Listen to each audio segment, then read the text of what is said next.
মৌসুমী জলবায়ুর প্রভাবে নোয়াখালীতে গত ২৪ ঘন্টায় ১২৬ মিলিমিটার বৃষ্টিপাতের রেকর্ড করা হয়েছে।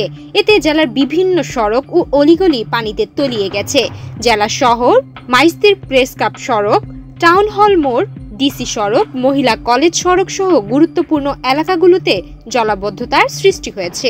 গত ৩ দিনের বৃষ্টিতে শহরের অধিকাংশ সড়কগুলো প্রায় হাঁটু পানির নিচে, গ্রামগঞ্জের প্রায় মাছের সবগুলো প্রজেক্ট বেসে গেছে এবং গ্রামীণ সড়কগুলো সবগুলো ইতিমধ্যে প্রায় এক হাঁটু পানির নিচে তলিয়ে আছে।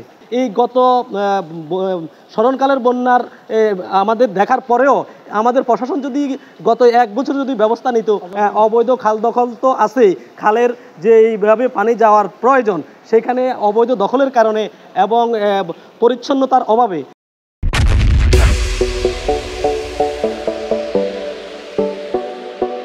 এখানে এই বিষয়গুলো যেভাবে প্রশাসন তদারকি করার দরকার, প্রশাসন সেভাবে তদারকি করছে না বিধায় আজকে আমাদের নোয়াখালীর মানুষ এই দুর্ভোগ পোহাতে হচ্ছে। বিশেষ করে শিশুরা, ছোট ছোট শিশুরা পানির ভিতরে ডুবে তাদের বিভিন্ন রোগ ব্যাধি হচ্ছে, ছড়াচ্ছে, চুলকানি সহ অন্যান্য রোগ ছড়াচ্ছে। এই বিষয়গুলো কেন সমাধান হচ্ছে না আমরা বুঝতেছি না।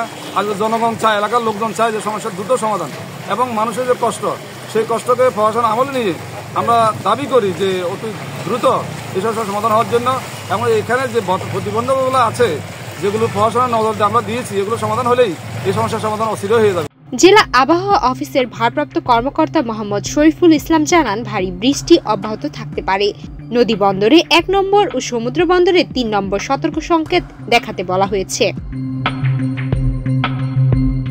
পর্যাপ্ত ড্রেনেজ না থাকায় এবং জলাশয় ভরাট হওয়ায় সামান্য বৃষ্টিতেই জলাবদ্ধতা দেখা দিয়েছে, ফলে সড়কে চলাচলে চরম দুর্ভোগে পড়েছেন এলাকাবাসী। আমরা সামান্য বৃষ্টিতে আমার দোকানে পানি ঢুকে যায় এবং কি খালটা সঠিকভাবে নিষ্কাশন না করার কারণে দোকানপাটগুলা এমনকি বাসা বাড়িতে সব বাসাতে প্রায় পানি, সব মানে জনজীবন খুব বিপন্নতা অবস্থা আছে। হাজার হাজার ছাত্রছাত্রী এখানে পড়াশোনা করেন কিন্তু তাদের পাঠদানে ব্যাঘাত ঘটতেছে, এটা দেখার কেউ নেই।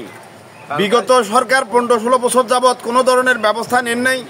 বর্তমান তত্ত্বাবধায়ক সরকার আসছে, ইউনূস সাহেব মনে করছিলাম যে এ সমস্ত জন উন্নয়নমূলক কাজগুলো অতি দ্রুত সম্পূর্ণ করবেন, কিন্তু এই এলাকার প্রতি কেউই দৃষ্টি আকর্ষণ করেন নাই এবং কোনো কাজেই হচ্ছে না। প্রশাসনের দৃষ্টি আকর্ষণ করছে যে অতি দ্রুত এখানে ড্রেনেজটা পরিষ্কার করে পানিগুলো যেন এখান থেকে সরিয়ে নেয়, মানুষ যেন অতি সুন্দরভাবে এখানে বসবাস করে।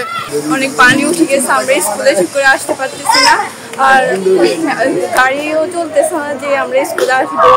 টানা বৃষ্টিতে সৃষ্ট জলাবদ্ধতা নিয়ে উদ্বেগ প্রকাশ করেছে জেলা জাতীয়তাবাদী আইনজীবী ফোরামের সাধারণ সম্পাদক ও জেলা বিএনপি দপ্তর সম্পাদক অ্যাডভোকেট রবিউল হাসান পলাশ। নোয়াখালীর এই দুঃখটাই হচ্ছে নোয়াখালীর জলাবদ্ধতা। বিগত বন্যায় এই জলাবদ্ধতার কারণে নোয়াখালীতে সবচেয়ে ব্যাপক ক্ষতিগ্রস্ততার শিকার হতে হয়েছে আমাদেরকে।